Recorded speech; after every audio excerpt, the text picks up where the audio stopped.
ನಮಸ್ಕಾರ. ನಾನು ನಿಮ್ಮ ಶಿವಪ್ಪ. BNSSನ ಇನ್ನೊಂದು ವಿಡಿಯೋದೊಂದಿಗೆ ನಿಮ್ಮ ಮುಂದೆ ಬರ್ತಾ ಇದ್ದೀನಿ.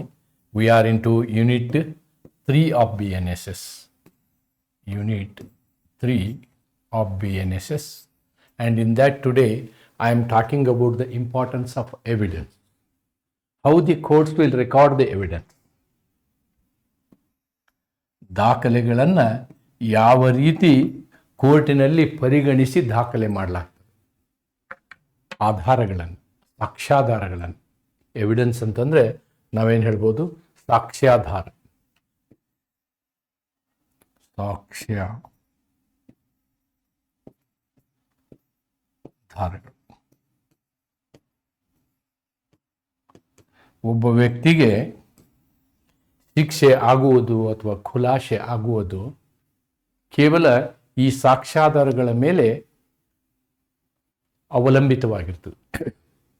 A person can be either accused, either convicted or acquitted, and that is solely based on only the evidences. So, recording of evidence is very, very important. And those recording of evidence are discussed from section 307 to 378. Various methods are adopted, and those methods that we are going to discuss in our today's class. ಇವತ್ತಿನ ಈ ಸಂದರ್ಭದಲ್ಲಿ ಕಲಮು 307ರಿಂದ 378ರವರೆಗೆ ಇರ್ತಕ್ಕಂತಹ ಯಾವ ರೀತಿಯ ದಾಖಲೆಗಳನ್ನು ಮಾಡ್ತಾರೆ, ಪ್ರಮುಖವಾದದ್ದನ್ನು ನಾನು ಚರ್ಚೆ ಮಾಡಿದ್ದೀನಿ. ಎಲ್ಲವನ್ನೂ ಕೂಲಂಕುಷವಾಗಿ ಚರ್ಚೆ ಮಾಡುವುದು ಕಷ್ಟ ಸಾಧ್ಯ. ಪ್ರಮುಖವಾದ ವಿಷಯವನ್ನು basic tenets, particularly the tenets which govern the concept of principle of natural justice are actually focused more. Let us straight away go to our synopsis. In the synopsis you can see section 307 talks about evidence should be taken in which language. ಯಾವ ಭಾಷೆಯಲ್ಲಿ ನಾವು evidence ಅನ್ನು ತಗೊಳ್ಬೇಕು ಅಂತಕ್ಕಂಥದ್ದು. ಆಮೇಲೆ ಅತಿ ಪ್ರಮುಖವಾಗಿ ಯಾವುದೇ ಒಂದು ಸಾಕ್ಷ್ಯಾಧಾರಗಳನ್ನು ನಾವು ದಾಖಲಿಸಬೇಕಾದ್ರೆ ಅದು ಆರೋಪಿಯ ಮುಂದೆ ಆಗ್ಬೇಕಂತಕ್ಕಂಥದ್ದು ಬಹಳ ಮುಖ್ಯ. ಮತ್ತು ನಾವು ಈಗಾಗಲೇ ನೋಡಿದ್ದೀವಿ, ಸಮನ್ಸ್ ಕೇಸ್ಗಳನ್ನು ನೋಡಿದ್ದೀವಿ, ವಾರಂಟ್ ಕೇಸ್ಗಳನ್ನ ನೋಡಿದ್ದೀವಿ, ಸೆಷನ್ಸ್ ಕೋರ್ಟ್ ಮುಂದೆ ಬರ್ತಕ್ಕಂತಹ ಕೇಸ್ಗಳನ್ನು ನೋಡಿದ್ದೀವಿ. ಅವುಗಳ ನ್ಯಾಯಿಕ ವಿಚಾರಣೆ ಯಾವ ರೀತಿ ನಡೀತದೆ ಅಂತಕ್ಕಂಥದ್ದನ್ನು ನಾವು ಈ ಮೂಲಕ ಚರ್ಚೆ ಮಾಡಿದ್ದೀವಿ. ಈ ಬೇರೆ ಬೇರೆ ನ್ಯಾಯಾಲಯಗಳಲ್ಲಿ ಯಾವ ರೀತಿ ನಾವು ಸಾಕ್ಷ್ಯಾಧಾರಗಳನ್ನು ದಾಖಲಿಸ್ತೀವಿ ಅಂತಕ್ಕಂಥದ್ದನ್ನು ಇಲ್ಲಿ ನೋಡ್ತೀವಿ. Language of record of evidence. How the recording is done, in which language it is done, ಯಾವ ಭಾಷೆಯಲ್ಲಿ ಅದನ್ನು ದಾಖಲಿಸ್ತಾರೆ ಅಂತಕ್ಕಂಥದ್ದು. ಆಮೇಲೆ ಪ್ರೊಸೀಜರ್ ವೆನ್ ಎವಿಡೆನ್ಸ್ ಕಂಪ್ಲೀಟೆಡ್, ಒಮ್ಮೆ ಸಾಕ್ಷ್ಯಾಧಾರಗಳನ್ನು ದಾಖಲಿಸುವುದು ಮುಗಿದ ನಂತರ ಏನು ಪದ್ಧತಿಗಳಿದ್ದಾವೆ. Then interpretation of evidence, and then remarks as to demeanour, ಒಬ್ಬ ವ್ಯಕ್ತಿಯ ಹಾವಭಾವ, ಸಾಕ್ಷಿದಾರನ ಹಾವಭಾವ ಹೆಂಗಿದೆ ಅಂತಕ್ಕಂಥದ್ದನ್ನು. ರೆಕಾರ್ಡ್ ಆಫ್ ಎಕ್ಸಾಮಿನೇಷನ್ ಆಫ್ ಅಕ್ಯೂಸ್ಡನ್ನು ನಾವು ಯಾವ ರೀತಿ ವಿಚಾರಣೆ ಮಾಡ್ತೀವಿ. ಆಮೇಲೆ ಇಂಟರ್ಪ್ರಿಟರ್ ಅಂತಕ್ಕಂಥ ಪ್ರಶ್ನೆ ಬರ್ತದೆ. ಆಮೇಲೆ ಹೈಕೋರ್ಟ್ ರೆಕಾರ್ಡ್ ಬರ್ತದೆ. I think up to section 318 only I am discussing, not all the sections. Therefore let me check them what are the sections that I am going to discuss here. Section 307 to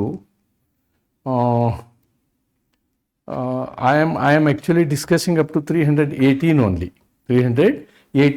This is wrong. The heading what I have written here is wrong.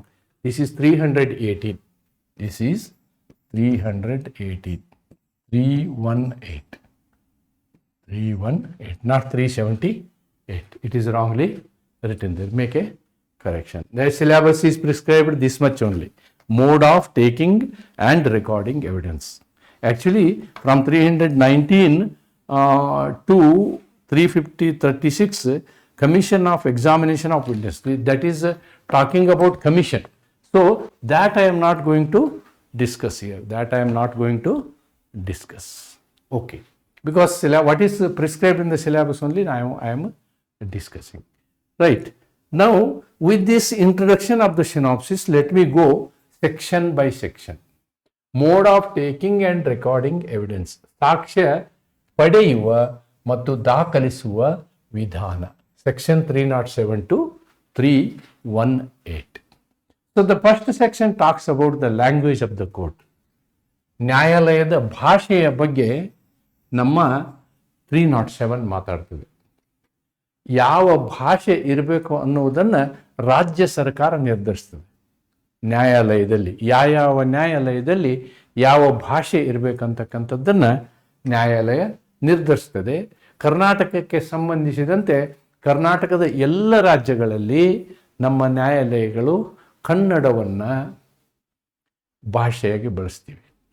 ಜಿಲ್ಲಾ ಮಟ್ಟದವರೆಗೆ ನಾವೇನು ಮಾಡ್ತೀವಿ, ಕನ್ನಡವನ್ನು ನ್ಯಾಯಾಲಯದ ಭಾಷೆಯನ್ನಾಗಿ ಬಳಸ್ತೀವಿ. Whereas in case of on high court and supreme court, it is mentioned in the constitution itself that in high court and supreme court we are supposed to use English as the language of the court. English. It is mentioned in the constitution itself.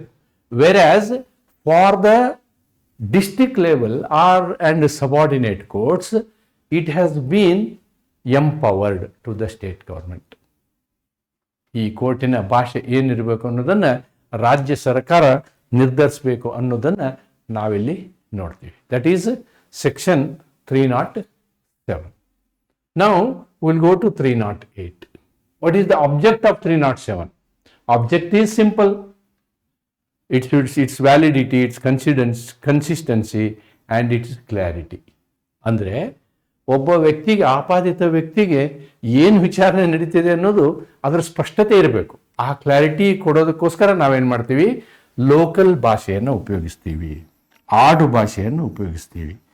So ಇಡೀ ಕರ್ನಾಟಕದಾದ್ಯಂತ ಕನ್ನಡ ನಮ್ಮ ಭಾಷೆ, ರಾಜ್ಯ ಭಾಷೆ, ಅದನ್ನು ಉಪಯೋಗ ಮಾಡ್ತೀವಿ. ಇದರಿಂದ ಏನಾಗ್ತದೆ ಅಂತಂದರೆ ಕನ್ಸಿಸ್ಟೆನ್ಸಿ ಇನ್ ಪ್ರೊಸೀಡಿಂಗ್ಸ್. ಎಲ್ಲ ಒಂದೇ ಥರ ಪ್ರೊಸೀಡಿಂಗ್ಗಳು ನಡೀತವೆ. ಎಲ್ಲ ಒಂದೇ ಥರ ಪ್ರೊಸೀಡಿಂಗ್, ಕೋರ್ಟ್ನ ಪ್ರಕ್ರಿಯೆಗಳು ನಡೀತವೆ ಮತ್ತು ಅದೊಂದು ವ್ಯಾಲಿಡ್ ದಾಖಲೆ ಆಗ್ತದೆ, ಒಂದು ಕಾನೂನಾತ್ಮಕ ದಾಖಲೆ ಆಗ್ತದೆ. ಯಾಕಂದರೆ ಎಲ್ಲರಿಗೂ ಅರ್ಥಕೊಳ್ಳುವಂತಹ ಸಾಮರ್ಥ್ಯವನ್ನು ನಾವು ಅದರಲ್ಲಿ ಕಾಣ್ತೀವಿ. Therefore section 307 gives this power of local language and it is decided by the state government.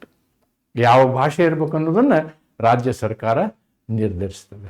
ಒಂದನ್ನು ನೆನ್ಪಿಟ್ಕೊಳ್ಳಿ, even the principle of administrative law, the principle of administrative law and the principle of natural justice, PNJ ಅಂತ ಹೇಳ್ತೀವಿ ನಾವು, principle of natural justice. What it says is, ಯಾವ ವ್ಯಕ್ತಿಗೆ ನಾವು ಅವನ ಬಾಧ್ಯತೆಗಳನ್ನು fix ಮಾಡ್ತೀವಿ, on a person on whom we are creating obligations, he must also be heard very clearly. He must be made to understand why he is being obliged. Administrative ಲಾನಲ್ಲಿ, ಆಡಳಿತಾತ್ಮಕ ಕಾನೂನಿನಲ್ಲಿ ನಾವು ಕಲ್ತಿದ್ದೀವಿ, ಒಬ್ಬ ವ್ಯಕ್ತಿಯನ್ನು ಬಾಧ್ಯಸ್ಥನನ್ನಾಗಿ ಮಾಡಬೇಕಾದ್ರೆ ಅವನ ಬೆನ್ನ ಹಿಂದೆ ಮಾಡೋಕ್ಕಾಗಲ್ಲ. ಅವನ ಎದುರಿಗೆ ಅವನಿಗೆ ತಿಳಿಸಿ, ಅವನನ್ನು, ಅವನ ಅಹವಾಲನ್ನು ಸ್ವೀಕರಿಸಿ, ಎಲ್ಲವನ್ನು ಪರಿಗಣಿಸಿದ ಮೇಲೆ ನಾವು ನಿರ್ಧಾರಕ್ಕೆ ಬರ್ತೀವಿ. That is what is section 308. What 308 talks about? Evidence to be taken in the presence of the accused. ನೀವು ಸಾಕ್ಷ್ಯಾಧಾರಗಳ ದಾಖಲೆ ಮಾಡುವಂತಹ ಸಂದರ್ಭದಲ್ಲಿ ಎದುರುಗಡೆ ಆಪಾದಿತ ವ್ಯಕ್ತಿ ಇರಬೇಕು, ಆರೋಪಿ ಇರಬೇಕಲ್ಲಿ. ಆರೋಪಿ ಇದ್ದರೆ ಮಾತ್ರ, ಅವನ ಎದುರುಗಡೆ ಮಾತ್ರ ನೀವೇನು ಮಾಡ್ಬೋದು, ಎವಿಡೆನ್ಸ್ ಮಾಡ್ಬೋದು, ಸಾಕ್ಷ್ಯಗಳನ್ನು ಪ್ರಸ್ತುತ ಮಾಡ್ಬೋದು, ಆಮೇಲೆ ದಾಖಲೆಗಳನ್ನು ತೋರಿಸಬಹುದು, ದಾಖಲೆಗಳನ್ನು ದಾಖಲಿಸಬಹುದು ಅಂತಕ್ಕಂಥದ್ದನ್ನು. All evidence taken in the course of trial, ನ್ಯಾಯಿಕ ವಿಚಾರಣೆಯಲ್ಲಿ ಅಥವಾ ಯಾವುದೇ ಪ್ರಕ್ರಿಯೆಗಳಲ್ಲಿ the evidence shall be taken, evidence shall be taken in the presence of the accused. ಆರೋಪಿ ಎದುರುಗಡೆ ನಾವೇನು ಮಾಡಬೇಕು, ಎವಿಡೆನ್ಸನ್ನು ತಗೊಳ್ಬೇಕು. ಒಂದು ವೇಳೆ or when the personal attendance is dispensed with. ಕೆಲವೊಮ್ಮೆ ಏನಾಗುತ್ತೆ, ಈಗ BNSS ನಲ್ಲಿ ನಾವು ಆಡಿಯೋ ವಿಜುವಲ್ ಮೀನ್ಸ್ ಯೂಸ್ ಮಾಡ್ತೀವಿ. ಆರೋಪಿ ಜೈಲಲ್ಲಿ ಇರ್ತಾನೆ, ಅವನು CCTV ಮುಂದ್ಗಡೆ ಇರ್ತಾನೆ, TV ಮುಂದ್ಗಡೆ ಇರ್ತಾನೆ. ಆಮೇಲೆ ಅವನಿಗೆ ಜಡ್ಜು ಅಲ್ಲಿರ್ತಕ್ಕಂತಹ ಏನು ಪ್ರಕ್ರಿಯೆಗಳು ನಡೀತಾ ಇರ್ತವೆ ಅದು ಕಾಣಿಸ್ತಾ ಇರ್ತದೆ. ಆಮೇಲೆ ಅವನಿಗೆ ಜಡ್ಜು ಕಾಣಿಸ್ತಾ ಇರ್ತಾರೆ, ಜಡ್ಜಿಗೆ ಅವರು ಕಾಣಿಸ್ತಾ ಇರ್ತಾರೆ. ಆ ರೀತಿ ಆಡಿಯೋ ವಿಜುವಲ್ ವಿಚಾರಣೆ ನಡೀತಾ ಇದ್ದಂತಹ ಸಂದರ್ಭದಲ್ಲಿ ನಾವೇನು ಮಾಡಬೇಕು, with in the presence of his advocate, ಅವನ ಲಾಯರು ಕೋರ್ಟ್ನಲ್ಲಿ ಪ್ರೆಸೆಂಟ್ ಇರಬೇಕು. ಯಾವ ವ್ಯಕ್ತಿಯ ನಾವು AV ಮೀನ್ಸಲ್ಲಿ ಎವಿಡೆನ್ಸ್ ತಗೊಳ್ತಾ ಇರ್ತೀವೋ ಅಥವಾ ಎವಿಡೆನ್ಸ್ ತಗೊಳ್ಳುವಂಥ ಸಂದರ್ಭದಲ್ಲಿ ಅವನೇನು ಮಾಡ್ತಾನೆ, ಈ ಆಡಿಯೋ ವಿಡಿಯೋ ಮೆಕ್ಯಾನಿಸಮ್ ಮುಖಾಂತರ ಅವನು ಕೋರ್ಟನ್ನು ಅಬ್ಸರ್ವ್ ಮಾಡ್ತಾ ಇರ್ತಾನೆ. ಅಂತಹ ಸಂದರ್ಭದಲ್ಲಿ ಅವರ ಪರವಾದ ವಕೀಲರು ಕೋರ್ಟ್ನಲ್ಲಿ ಹಾಜರಿರಬೇಕು. This is the requirement of section 308. 308ನ ಉದ್ದೇಶ ಏನು? Where the evidence, yes, there is some special protection is also there here. In 308, there is a special protection particularly on sexual harassment cases relating to rape and other sexual offenses. ಅಂತಹ ಪ್ರಕರಣದಲ್ಲಿ ಏನಾಗ್ತದೆ ಅಂತಂದರೆ, ಆರೋಪಿಯನ್ನು ಮತ್ತು ಆ ಶೋಷಿತ ಹೆಣ್ಣು ಮಗಳನ್ನು ನೇರ ತರೋದಿಲ್ಲ, ಕನ್ಫ್ರಂಟ್ ಮಾಡಿಸೋದಿಲ್ಲ, ಅವರ ಎದುರು ನಿಲ್ಲಿಸಬಾರ್ದು. That is the binding of section 308. Where the evidence of a woman below the age of 18 years. ನೋಡಿ, yes, here that woman should be below 18 years, alleged to be subjected to rape or sexual offense, is recorded by the court, may ensure that she is not confronted by the accused while safeguarding the right of cross examination. ಈ cross examination ಮಾಡುವಂತಹ ಸಂದರ್ಭದಲ್ಲಿ ಯಾವುದೇ ಕಾರಣಕ್ಕೂ ಆ ಆರೋಪಿತ ವ್ಯಕ್ತಿಯ ಎದುರುಗಡೆ 18 ವರ್ಷಕ್ಕಿಂತ ಕಡಿಮೆ ಇರುವ ಮಹಿಳೆಯನ್ನು ನೇರ ನಿಲ್ಲಿಸಿ ಪಾಟಿ ಸವಾಲು ಮಾಡೋ ಹಾಗಿಲ್ಲ. Here accused includes a person to whom proceedings under chapter 9 peace and good behavior have been initiated. In peace and good behavior also we have done a video that we have seen. So ಅಲ್ಲಿಯೂ ಕೂಡ accused ಅವರು ಕೂಡ ಅದರಲ್ಲಿ involve ಆಗ್ತಾರೆ. ಯಾವ ಆರೋಪಿ peace and good behaviour ವಿಷಯದಲ್ಲಿ ಇರ್ತಾರೋ ಅಂಥವ್ರನ್ನೂ ಕೂಡ ನಾವಿಲ್ಲಿ ಅವ್ರನ್ನ ಆರೋಪಿ ಅಂತ ಹೇಳಿ ತಗೊಳ್ಬೇಕು ಅಂತ ಹೇಳ್ತಾರೆ. ಯಾಕಂದರೆ ಬೆದರಿಸ್ಕೊಂಡು ಸಮಾಜದಲ್ಲಿ ನೀವು ನೋಡ್ತೀರಿ, ಗೌರ್ಮೆಂಟ್ ಆಫೀಸರ್ಗೆ ಧಮಕಿ ಹಾಕುವಂತಹ ಅನೇಕ ವ್ಯಕ್ತಿಗಳನ್ನು ನಾವು ಕಾಣ್ತೀವಿ. ಅಂತಹದ್ದು ಆಗಬಾರ್ದು. ಅಂಥದ್ರಲ್ಲೂ ಕೂಡ ಈ ಕನ್ಫ್ರಂಟೇಷನ್ ಆಗೋದಕ್ಕೆ ಬಿಡೋದಿಲ್ಲ.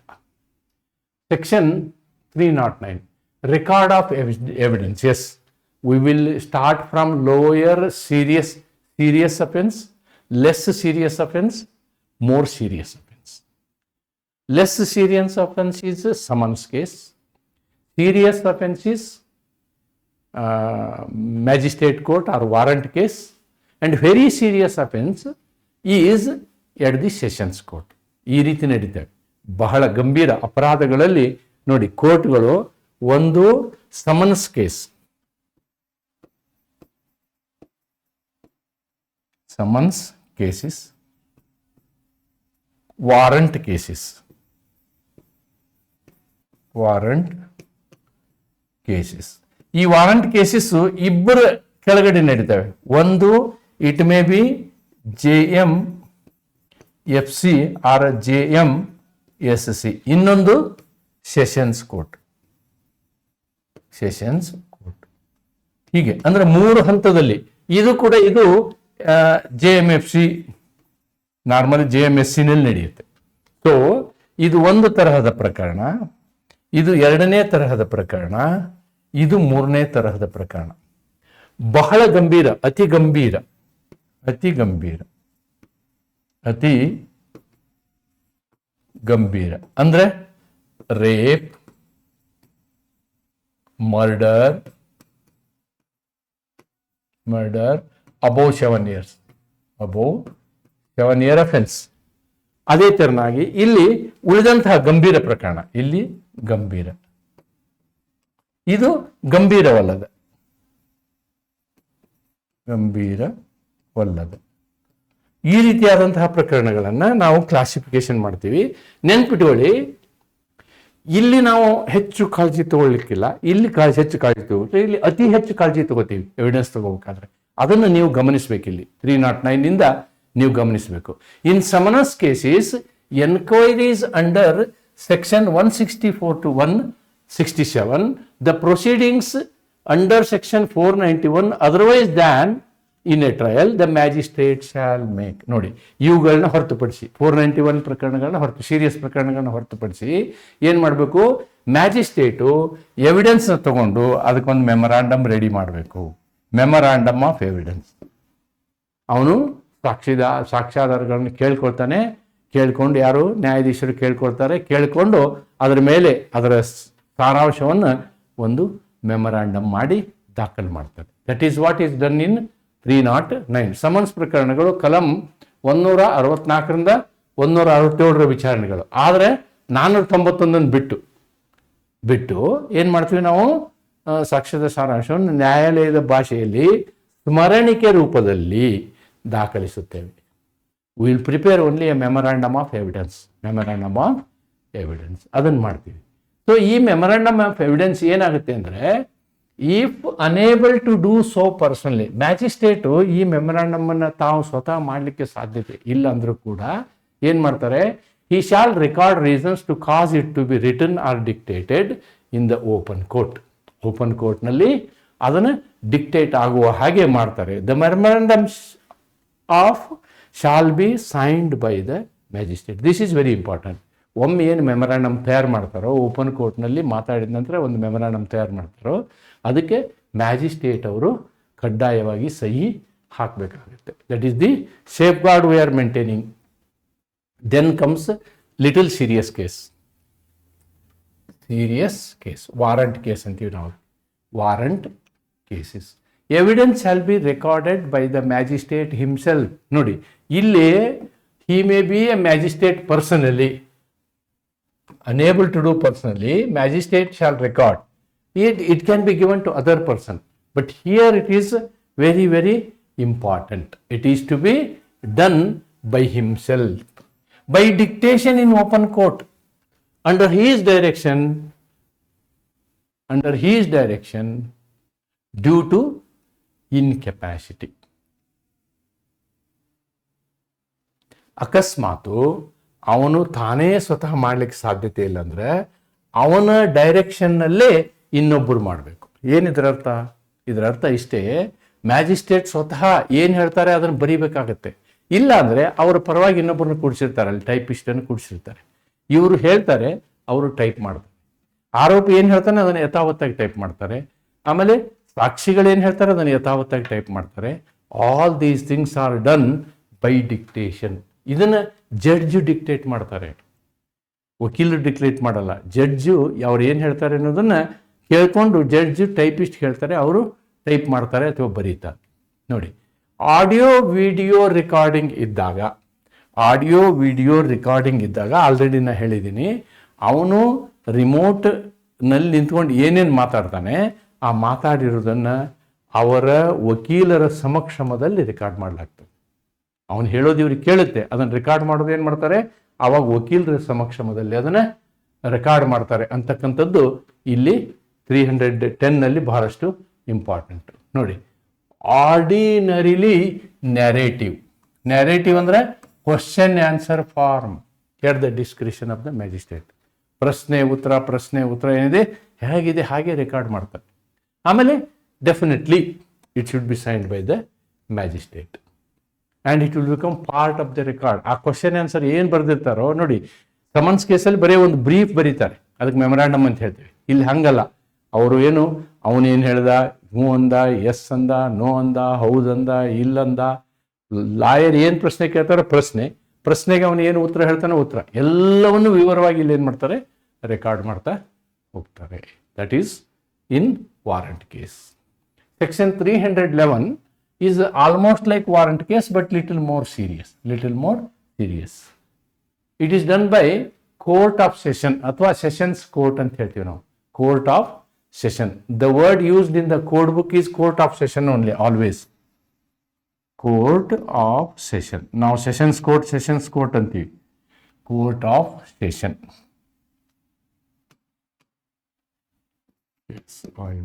Court of session. ಈ ಕೋರ್ಟ್ ಆಫ್ ಸೆಷನ್ನಲ್ಲಿ ಯಾವ ರೀತಿ ಮಾಡಬೇಕು ದಾಖಲಾತಿಗಳನ್ನ ಅನ್ನೋದನ್ನು ನಾವು 311ನಲ್ಲಿ ನೋಡ್ತೀವಿ. Evidence of each witness shall be recorded by the presiding judge under his direction ordinarily in narrative form signed and made part of the record. Same magistrate ಕೋರ್ಟಲ್ಲಿ ಮಾಡುವಂಥದ್ದನ್ನು ಬೈ ಆ್ಯಂಡ್ ಲಾರ್ಜ್ ಇಲ್ಲೂ ಕೂಡ ನಾವು ಮಾಡ್ತೇವೆ. ದೆನ್ ಸೆಕ್ಷನ್ 312 ಅಂದ್ರೆ ನೆನ್ಪಿಟ್ಕೊಳ್ಳಿ, section 311 ಮತ್ತು 10 almost same ಇರುತ್ತೆ. ಕ್ವಶನ್ ಆನ್ಸರ್ ಫಾರ್ಮ್ಯಾಟಲ್ಲೇ ಎರಡು ಇರ್ತದೆ ಅನ್ನೋದನ್ನು ನೀವು ಗಮನಿಸಬೇಕು. ಆಮೇಲೆ ಎವಿಡೆನ್ಸನ್ನು ಹೇಗೆ ರೆಕಾರ್ಡ್ ಮಾಡ್ತಾರೆ? Evidence shall be recorded in the language of the court. ನೋಡಿ, ಯಾವುದೇ ದಾಖಲಾತಿಗಳನ್ನು, ಸಾಕ್ಷಿಯ ವಿವರಗಳನ್ನು ಎಲ್ಲವನ್ನು ನಾವು ಕೋರ್ಟ್ನಲ್ಲಿ ದಾಖಲೆ ಮಾಡುವಂಥ ಸಂದರ್ಭದಲ್ಲಿ ಆ ನ್ಯಾಯಾಲಯದ ಭಾಷೆಯನ್ನು ಬಳಸ್ತೀವಿ. If given in another language, ಯಾರೋ ಒಬ್ಬ ವ್ಯಕ್ತಿ ಇರ್ತಾನೆ, ಅವನಿಗೆ ಕೋರ್ಟಿನ ಲ್ಯಾಂಗ್ವೇಜ್ ಬರ್ತಾ ಇರೋದಿಲ್ಲ, it may be recorded in that language. ಆವಾಗ ಅವನು ಏನು ಹೇಳ್ತಾನೋ ಅದೇ ಭಾಷೆಯಲ್ಲಿ ಅದನ್ನು ರೆಕಾರ್ಡ್ ಮಾಡಿಕೊಂಡು ಆಮೇಲೆ ಅದನ್ನು ಭಾಷಾಂತರ ಮಾಡಲಾಗ್ತದೆ. Such translation shall form part of the record. ಆ ರೀತಿ ಭಾಷಾಂತರ ಮಾಡಿದಂತಹ ಏನು ಟ್ರಾನ್ಸ್ಲೇಟೆಡ್ ಫಾರ್ಮ್ ಇದೆಯಲ್ಲ, ಅದನ್ನು ನಾವು ಕೋರ್ಟಿನ ದಾಖಲೆಯಾಗಿ ಮಾಡಿಕೊಡ್ತೀವಿ, subject to the proviso regarding evidence. So evidence act also will play its role in such cases. ಅಲ್ಲಿ ಟ್ರಾನ್ಸ್ಲೇಟರು, ಇಂಟರ್ಪ್ರಿಟೇಟರು ಇರ್ತಾರೆ, ಅವರ ಅವಶ್ಯಕತೆ ಬರ್ತದೆ ಅಂಥ ಸಂದರ್ಭದಲ್ಲಿ. Next 313 procedure when evidence is completed. ಒಮ್ಮೆ ದಾಖಲಾತಿ ಮಾಡುವಂತಹ ಒಂದು ಪದ್ಧತಿ ಮುಗಿದು ಹೋದ ನಂತರ ಏನಾಗ್ತದೆ ಅಂತಂದರೆ, evidence shall be read to the witness. ಅವನು ಏನು ಹೇಳ್ದ, ಏನು ಉತ್ತರ ಹೇಳ್ದ, ಏನು ಕೇಳ್ದ, ಎಲ್ಲವನ್ನೂ ಒಂದ್ಸಲ ನಾವೇನು ಮಾಡಬೇಕಾಗತ್ತೆ, ಆ ಸಾಕ್ಷಿಗೆ ಓದಿ ತಿಳಿಸಿ ಹೇಳಬೇಕಾಗ್ತದೆ. ಹೇಳಿದ ಮೇಲೆ ಸಾಕ್ಷಿ, ಸ್ವಾಮಿ ನಾ ಹಂಗೆ ಹೇಳಿದ್ದಲ್ಲ ಹಿಂಗೆ ಹೇಳಿದ್ದು ಅಂಥೇಳಿ ಅವನೇನಾದರೂ ಅಬ್ಜೆಕ್ಷನ್ ಮಾಡಿದರೆ, ಅವನು ಮಾಡಿದಂತಹ ಅಬ್ಜೆಕ್ಷನನ್ನು ಮತ್ತೆ ಸರಿಪಡಿಸಬೇಕಾಗ್ತದೆ. Objections may be recorded. ಅವನು ಏನು ಅಬ್ಜೆಕ್ಷನ್ ಮಾಡ್ತಾನೆ ಅನ್ನೋದನ್ನು ಕೂಡ ಮತ್ತೊಮ್ಮೆ ರೆಕಾರ್ಡ್ ಮಾಡಿ ಅದರ ಎವಿಡೆನ್ಸನ್ನು ತಗೊಳ್ಬೇಕಾಗ್ತದೆ. Interpretation shall be provided where necessary. ಎಲ್ಲಿ ಭಾಷೆಯ ಟ್ರಾನ್ಸ್ಲೇಷನ್ ಅವಶ್ಯಕತೆ ಇದೆ ಅಲ್ಲಿ ಭಾಷಾಂತರಕಾರರನ್ನು ನಾವು ತೆಗೆದುಕೊಂಡು, ಅವರ ಉಪಯೋಗವನ್ನು ತೆಗೆದುಕೊಂಡು ಅದನ್ನು ಭಾಷಾಂತರ ಮಾಡಿ ದಾಖಲಿಸಬೇಕಾಗ್ತದೆ. That is the requirement. Then interpretation of evidence.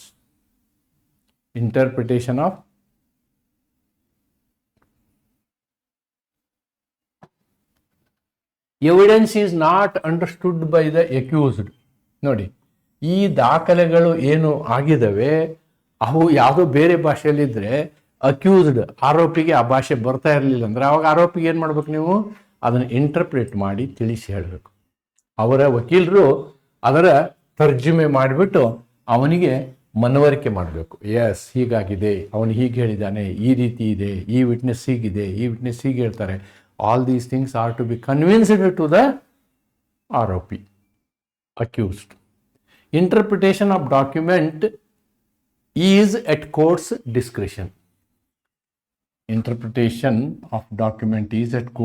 Discretion. ಅಂದರೆ ಕೋರ್ಟ್ನ ವಿವೇಚನೆಗೆ ಬಿಟ್ಟು ವಿಷಯ ಅಂತ ಹೇಳ್ತಾರೆ. ಆದರೆ ಇಲ್ಲಿ ಆರೋಪಿಗೆ ಗೊತ್ತು ಮಾಡಿಕೊಳ್ಳೋದು ಬಹಳ important. Court will ensure that ಅವನಿಗೆ ಅರ್ಥ ಆಗಿದೆ, ಆರೋಪಿಗೆ ಅರ್ಥ ಆಗಿದೆ, ಇಲ್ಲಿ ನಡೆದಂತಹ ಪ್ರಕ್ರಿಯೆಗಳು, ಸಾಕ್ಷ್ಯಾಧಾರಗಳ ದಾಖಲಾತಿ ಯಾವ ರೀತಿ ಇತ್ತು, ಅವ್ರು ಏನು ಹೇಳಿದ್ರು ಅದನ್ನೆಲ್ಲ ಇವನು ಅರ್ಥ ಮಾಡ್ಕೊಂಡಿದ್ದಾನೆ ಅನ್ನೋದನ್ನು ಕೋರ್ಟ್ ಯಾವಾಗಲೂ ತನ್ನ ವಿವೇಚನಾಧಿಕಾರದಲ್ಲಿ ನೋಡ್ತದೆ. ದೆನ್ ಡಿಮೀನರ್ ಆಫ್ ವಿಟ್ನೆಸ್ ಅಂತ ಹೇಳ್ತಾರೆ. ಡಿಮೀನರ್ ಆಫ್ ವಿಟ್ನೆಸ್ 315 ಏನು ಮಾತಾಡುತ್ತೆ ಅಂತಂದರೆ, ಕೋರ್ಟ್ ಮುಂದೆ ಒಬ್ಬ ವ್ಯಕ್ತಿ ಸಾಕ್ಷ್ಯ ಹೇಳಕ್ಕೆ ಬಂದಾಗ ಆ ಸಾಕ್ಷ್ಯದ ಹಾವ ಭಾವಗಳನ್ನು ಕೂಡ ಜಡ್ಜ್ ಗಮನಿಸ್ತಾರೆ. ಜಡ್ಜ್ ಏನು ಮಾಡ್ತಾರೆ, ಅವನ ನಡತೆಯನ್ನು, ಅವನ ವರ್ತನೆಯನ್ನು ಗಮನಿಸ್ತಾರೆ. ಈ ವ್ಯಕ್ತಿ ದುಡ್ಡು ತೊಗೊಂಡು ಹೇಳಕ್ಕೆ ಬಂದಿದ್ದಾನೋ, ಸುಳ್ಳು ಹೇಳಕ್ಕೆ ಬಂದಿದ್ದಾನೋ, ನಿಜ ಹೇಳಕ್ಕೆ ಬಂದಿದ್ದಾನೋ, ಅದನ್ನು ಕೂಲಂಕುಷವಾಗಿ ಜಡ್ಜಿಗೆ ಗಮನಿಸುವಂಥ ಅಧಿಕಾರವನ್ನು ನಾವೇನು ಮಾಡ್ತೀವಿ, ಸೆಕ್ಷನ್ 315ನಲ್ಲಿ ಕೊಡ್ತೀವಿ. ಈ 315ನಲ್ಲಿ ಆ ಅಧಿಕಾರವನ್ನು ಕೊಡ್ತೀವಿ. ಆವಾಗ ಜಡ್ಜಿಗೆ ಅಕಸ್ಮಾತ್ ಡೌಟ್ ಬಂದರೆ, ಅವಶ್ಯವೆನಿಸಿದರೆ ಅವನ ಹಾವಭಾವಗಳು ಯಾವ ರೀತಿ ಇತ್ತು ಅನ್ನುವುದನ್ನು ನ್ಯಾಯಮೂರ್ತಿಗಳು ದಾಖಲೆ ಮಾಡ್ತಾರೆ. The judge or the magistrate may record remarks regarding the demeanour of witness during examination. ಅವನನ್ನು ಪರೀಕ್ಷೆ ಮಾಡುವ ಸಂದರ್ಭದಲ್ಲಿ, ಸಾಕ್ಷಿ ಪರಿಶೀಲನೆ ಮಾಡುವ ಸಂದರ್ಭದಲ್ಲಿ ಅಥವಾ ಪಾಟಿ ಸವಾಲು ಮಾಡುವ ಸಂದರ್ಭದಲ್ಲಿ ಅವನ ಹಾವಭಾವಗಳು ಸಂಶಯಾತ್ಮಕವಾಗಿದ್ದರೆ, ಹಾವಭಾವ ಹೆಂಗಿರಬೇಕು, ಸಂಶಯಾತ್ಮಕ ಭಾವ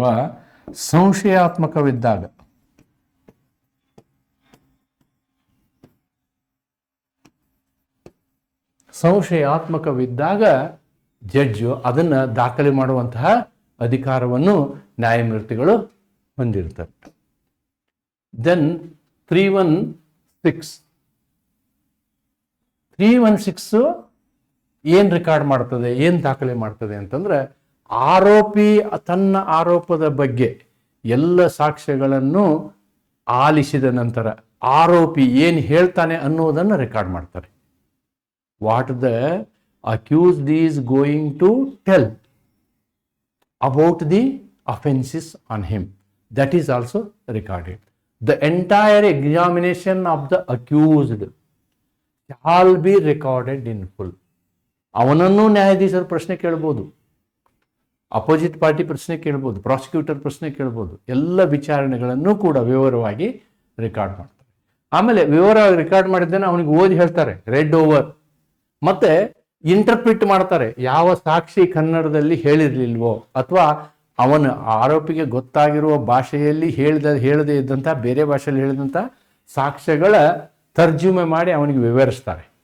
ಆಮೇಲೆ ಅವನ ಹೇಳಿಕೆಗಳನ್ನು ಏನು ಮಾಡ್ತಾರೆ, certified examination and signature to follow within 72 hours. So ಇವುಗಳನ್ನೆಲ್ಲ ಸೈನ್ ಮಾಡಿ ರೆಕಾರ್ಡ್ ಮಾಡ್ತಾರೆ. ಆಮೇಲೆ ಏನಾಗುತ್ತೆ ಅಂತಂದರೆ, ಆಡಿಯೋ ವಿಡಿಯೋ ಎಕ್ಸಾಮ್ ಆಗಿದ್ದರೆ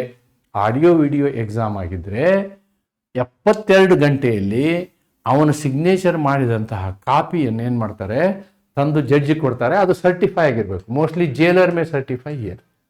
ಅಲ್ಲಿರ್ತಕ್ಕಂಥ ಅವನ ಪ್ರೆಸೆನ್ಸಲ್ಲಿ ಇರ್ತಕ್ಕಂಥ ಆಫೀಸರು ಅದನ್ನು ಸರ್ಟಿಫೈ ಮಾಡಿ 72 ಗಂಟೆ ಒಳಗಡೆ ಅದನ್ನು ಕೋರ್ಟ್ಗೆ ತಲುಪಿಸಬೇಕಾಗ್ತದೆ. ಅಂದರೆ ಅವನು ಆಡಿಯೋ ವಿಡಿಯೋ ಸಿಚುವೇಶನ್ನಲ್ಲಿದ್ದರೆ. ಪರ್ಸನಲಲ್ಲಿದ್ದರೆ ಆ ಪ್ರಶ್ನೆನೇ ಬರೋದಿಲ್ಲ. Then 317 talks about duty of the interpreter. 317 talks about the ಭಾಷಾಂತರಕಾರ ಇರ್ತಾನಲ್ವಾ, ವ್ಯಾಖ್ಯಾತರ ಕರ್ತವ್ಯ. ವ್ಯಾಖ್ಯಾತರ ಅನ್ನೋದಕ್ಕಿಂತ ಇಲ್ಲಿ ನಾವು ಇದಕ್ಕೆ ಏನಂದ್ರೆ ಭಾಷಾ ಅನುವಾದಕ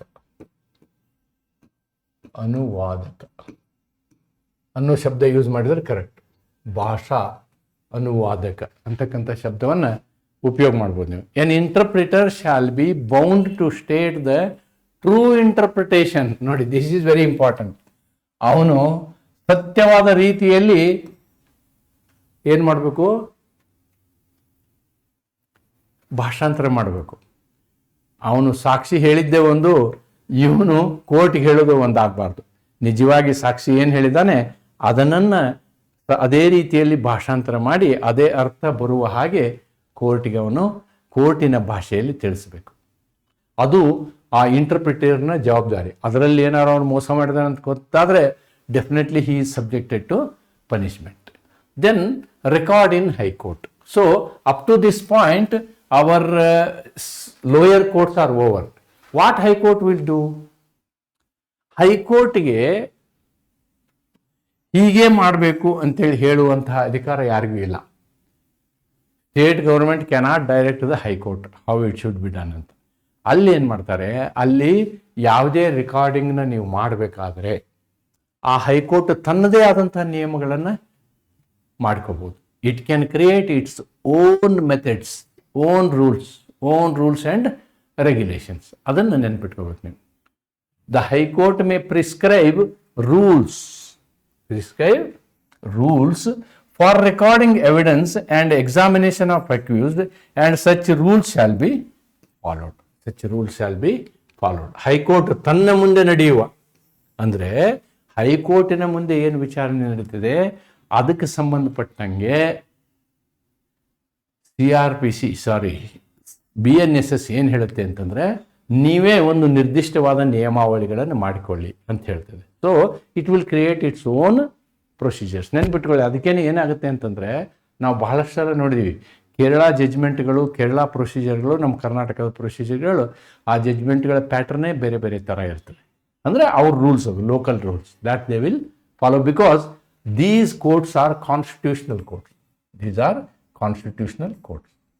Therefore, they have got the responsibility to create their own methods.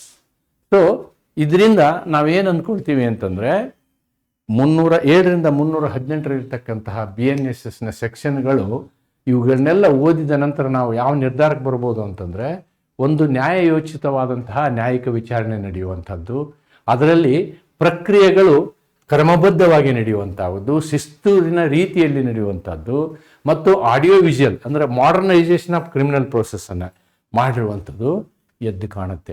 ಇಲ್ಲಿ ಎಲ್ಲರಿಗೂ ಸಮಾನವಾದಂತಹ ಅವಕಾಶವನ್ನು ಕೊಡೋದು, ಅಂದರೆ ಆರೋಪಿಗೂ ಸಮಾನವಾದಂತಹ ಅವಕಾಶ, ಆಮೇಲೆ ಸರ್ಕಾರಕ್ಕೂ ಸಮಾನವಾದಂತಹ ಅವಕಾಶ. Ultimately the purpose is to find out the truth in the case. Truth may be accused has done the offense, truth may be accused is innocent. ಅದನ್ನು ಗುರುತುಪಡಿಸೋದಕ್ಕೋಸ್ಕರ ಈ ಪದ್ಧತಿಗಳನ್ನು ಸೆಕ್ಷನ್ 307ನಿಂದ 318ವರೆಗೆ ನಾವೇನು ಮಾಡಿದ್ದೀವಿ, ಈ ಸೆಕ್ಷನ್ಗಳಲ್ಲಿರ್ತಕ್ಕಂಥ ಏನು ಪದ್ಧತಿಗಳಿವೆ ಅವನ್ನ ಕಟ್ಟುನಿಟ್ಟಿನಲ್ಲಿ ಕ್ರಿಮಿನಲ್ ಕೋರ್ಟ್ಗಳು ಬಳಸಬೇಕಾಗ್ತದೆ. ಮ್ಯಾಜಿಸ್ಟ್ರೇಟ್ಗಳು ಕಟ್ಟುನಿಟ್ಟಾದ ರೀತಿಯಲ್ಲಿ ಈ ಪದ್ಧತಿಗಳನ್ನು ಬಳಸಿ ತಮ್ಮ ನ್ಯಾಯಿಕ ಪ್ರಕ್ರಿಯೆಯನ್ನು ಇದು ಎಲ್ಲಿ ನಡೆಯುತ್ತೆ? All these rules and regulations are followed during the trial. ನ್ಯಾಯಿಕ ವಿಚಾರಣೆಯನ್ನು ಮಾಡುವಂತಹ ಸಂದರ್ಭದಲ್ಲಿ ಈ ಎಲ್ಲ ಕಲಮುಗಳ ಉಪಯೋಗ ಆಗ್ತದೆ. ಇವುಗಳನ್ನು ಆಧರಿಸಿ ವಿಚಾರಣೆ ನಡೀತದೆ. ಅಲ್ಲಿ ವಿಚಾರಣೆ ನಡೆಯುವಂಥ ಸಂದರ್ಭದಲ್ಲಿ ನಾವು ವಿಚಾರಣೆಯನ್ನು ಬ್ರೀಫಾಗಿ ಹೇಳಿದ್ದೀವಿ ಹೊರತು ಇವೆಲ್ಲವುಗಳನ್ನು ಅಲ್ಲಿ ನಿಮ್ಗೆ ಬ್ರೀಫಾಗಿ ನಾವು ವಿವರವಾಗಿ ತಿಳಿಸಿಲ್ಲ. ಅದಕ್ಕೆ ಇದು ಸಪ್ರೇಟಾಗಿ ನಿಮ್ಮ ಸಿಲೆಬಸ್ಸಲ್ಲಿ they have mentioned it separately, therefore I have taken it separately ಅಂತ ಹೇಳ್ತಾ ಇವತ್ತಿನ ಈ ವಿಡಿಯೋವನ್ನು ಇಲ್ಲಿಗೆ ಮುಗಿಸುವಂತಹ ಸಮಯ. ಪರೀಕ್ಷೆ ಹತ್ತಿರ ಬರ್ತಾ ಇದೆ. I will not waste your time. You can I will give the notes in the Telegram channel by today evening ಅಂತ ಹೇಳ್ತಾ ಈ ವಿಡಿಯೋನ ಇಲ್ಲಿಗೆ ಮುಗಿಸ್ತೀನಿ. ನಮಸ್ಕಾರ. Thank you.